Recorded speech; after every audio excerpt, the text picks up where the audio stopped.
اولاد آدم میں سے جس نے بھی اللہ کی راہ اختیار کی تو باری تعالیٰ نے نہ صرف اس کا ذکر آسمان والوں میں بلند کیا بلکہ زمین والوں میں بھی اس کی عزت و تکریم کو بڑھا دیتا ہے۔ زمینی مخلوق میں چاہے وہ انسان ہو یا جنگلی خونخوار ابو الحارث یعنی شیر جیسا جانور ہی کیوں نہ ہو، اللہ کے برگزیدہ بندوں کے سامنے سر تسلیم خم کر دیتے ہیں۔ آج کی ویڈیو میں ہم ذکر کریں گے صحابی رسول صلی اللہ علیہ وسلم کا شیر کی کچھار میں جانا اور اس شیر کا صحابی رسول کو نقصان نہ پہنچانے کا فیصلہ کرنا بلکہ خود ان کی حفاظت کر کے جنگلی جانوروں سے بحفاظت جنگل پار کرانا، اور دوسرا نواس رسول حضرت امام حسین علیہ السلام کا بچپن میں شیر کا بچہ پالنا اور صحابہ کی وجہ سے اس کو اپنے سے جدا کر کے آزاد کرنا، اسی شیر کا میدان کربلا میں وفا کرنا۔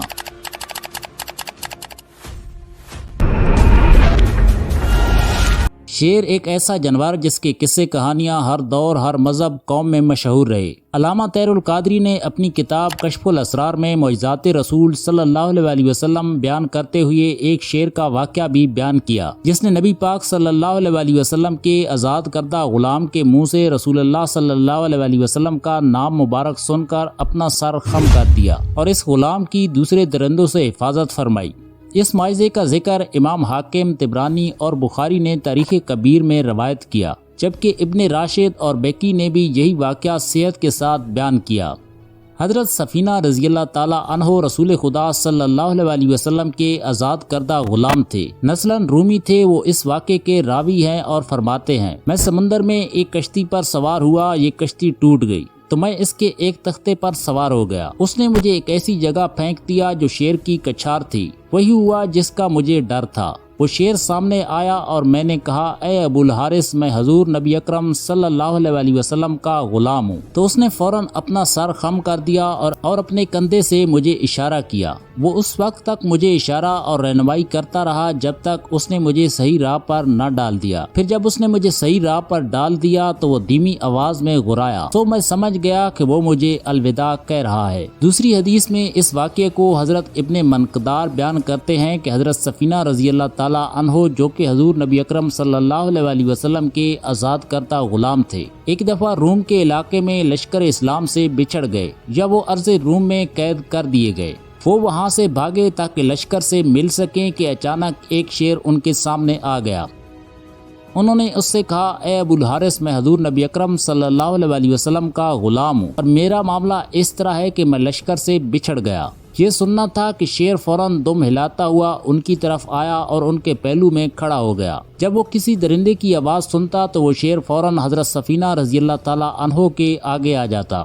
جب خطرہ ٹل جاتا تو پھر واپس چلا جاتا اور ان کے پہلو میں چلنا شروع کر دیتا۔ وہ اس طرح ان کے ساتھ چلتا رہا یہاں تک کہ وہ لشکر میں پہنچ گئے۔ کیا حضرت محمد صلی اللہ علیہ وسلم کے آزاد کردہ غلام کا سامنا اس شیر کی جانب اشارہ کرتا ہے جسے حضرت امام حسین علیہ السلام نے بچپن میں آزاد کیا؟ حضرت امام حسین علیہ السلام نے بچپن میں ایک شیر کے بچے کو پال رکھا تھا جسے آپ ابو الحارث کے نام سے پکارتے تھے۔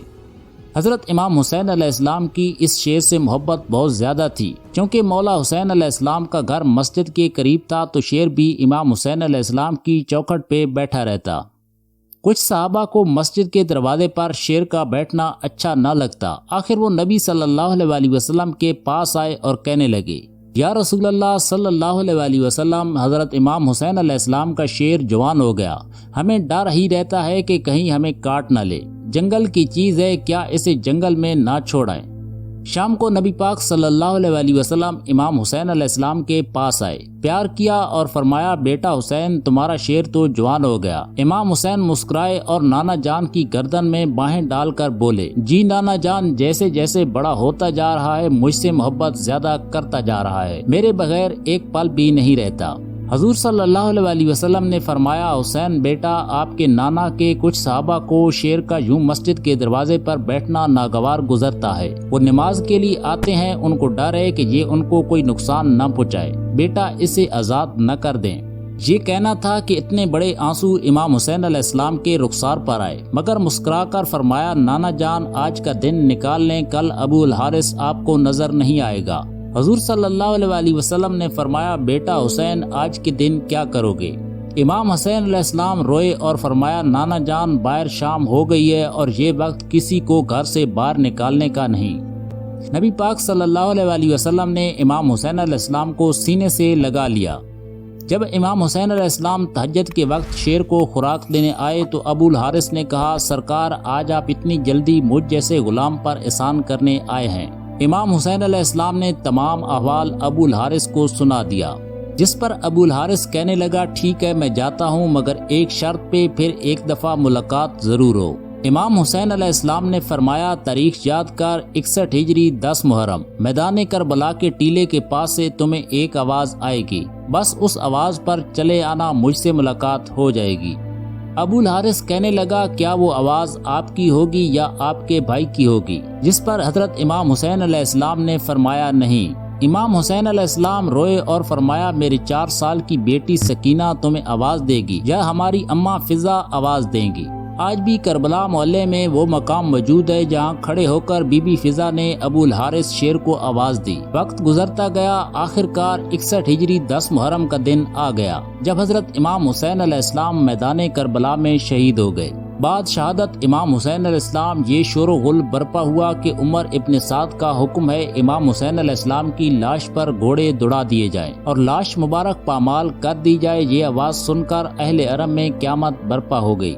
علامہ مجلسی روایت کرتے ہیں ادریس بن عبداللہ سے روایت ہے کہ حضرت امام حسین علیہ السلام شہید ہو گئے۔ لشکر عمر ابن سعد نے چاہا کہ آپ کی لاش معطر پامال اسپاں کریں۔ اس وقت جناب فضا کنیز جناب فاطمہ زہرا سلام اللہ علیہا نے زینب سلام اللہ علیہا خاتون سے عرض کیا حضرت محمد صلی اللہ علیہ وسلم نے جب سفینہ غلام آزاد کیا تو ان کی کشتی دریا میں تھی اور ایک جزیرہ پر ٹھہری، اس جزیرہ میں ایک شیر تھا۔ وہ سفینہ پر حملہ آور ہوا تو اس نے شیر کو مخاطب کر کے کہا اے ابو الحارث میں رسول اللہ صلی اللہ علیہ وسلم کا آزاد کردہ غلام ہوں، مجھے اذیت نہ دے، جس پر اس شیر نے نہ صرف انہیں نقصان پہنچانے پر چھوڑ دیا بلکہ بحفاظت انہیں جنگل بھی پار کروایا تھا۔ فضا کہنے لگی بی بی زینب اگر آپ اجازت دیں تو ہوائی کربلا میں ایک شیر رہتا ہے، اگر آپ اجازت دیں تو میں جا کر شیر کو آواز دوں، شاید کہ شیر حفاظت لاش امام حسین علیہ السلام کر سکے۔ جناب زینب علیہ السلام نے خاتون فضا کو اجازت دی اور فضا نے تعمیل حکم میں صحرا کا رخ کیا۔ فضا نے بآواز بلند فرمایا اے شیر کیا تجھے معلوم ہے کہ یہ لشکر اعداد سلطان دین و دنیا رسول خدا صلی اللہ علیہ وسلم حسین ابن فاطمہ کی لاش کو پامال کرنا چاہتا ہے؟ جیسے ہی شیر نے جناب فضا سے یہ سنا قتل گاہ کی طرف دوڑ پڑا اور لاش امام حسین علیہ السلام کو گود لے لیا۔ کتاب منتخب میں ہے کہ اس حیوان نے خون امام حسین علیہ السلام سے پیشانی رنگین کی اور روتا رہا۔ جب کوفی لوگ گھوڑوں پر سوار ہو کر لاش امام حسین علیہ السلام کو پامال کرنے آئے، دیکھا کہ شیر موجود ہے تو گھوڑے وہاں نہ ٹھہر سکے اور بے قابو ہو کر بھاگ نکلے۔ سواروں نے بھی پلٹ کر نہیں دیکھا۔ جب اس واقعے کی عمر بن سعد ملعون کو خبر ہوئی تو کہنے لگا کہ اس کو کسی پر ظاہر نہ کیا جائے، یہ ایک فتنہ ہے۔ جناب فضا نے شیر کے آنے کی خبر جناب زینب سلام اللہ علیہا کو سنائی اور اس طرح حضرت امام حسین علیہ السلام کی لاش پاک محفوظ رہی۔ ان واقعات کو کتاب ریاض القدس میں لکھا گیا۔ کتب مقاتل میں ہے کہ شہادت امام حسین علیہ السلام کے بعد جب ان کی لاش اقدس پر دوبارہ گھوڑے دوڑائے جانے کا بندوبست کیا گیا تو حکم جناب زینب کے مطابق جناب فضا نے ابو الحارث نامی شیر کو آواز دی۔ کربلا میں اس مقام کو شیر فضا کہا جاتا ہے۔